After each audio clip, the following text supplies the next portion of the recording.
Priznati moram, da ko sem bila mlada in mladosto objesna, sem mislila, da so nagrade nepotrebne in nepomembne. In po več kot 30 letih nagrade, ki jih zdaj dobivam, pa me ganejo in se mi zdijo pomembne. Mogoče so in priznanje in hkrati nek način, da se naša strast do dela vseeno ohranja in da je cenjena in videna. Tako da priznam, da se je moj odnos do nagrad spremenil. Jaz sem se vedno čutila srečno, ker sem rojena z veseljem do učenja, z veseljem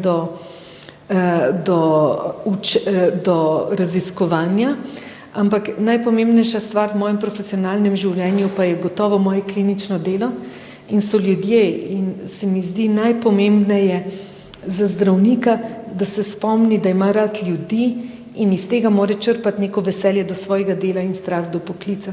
To se mi zdi zelo pomembno in se mi zdi, da včasih pozabimo na to.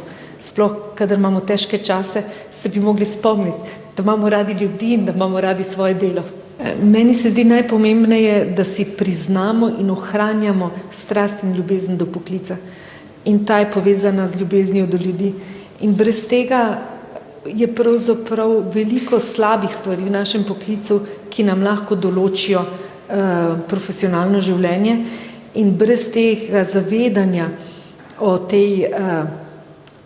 tem veselju do ljudi in do poklica, ki jim dobro dela, se lahko hitro izgubimo in je treba to ohranjati.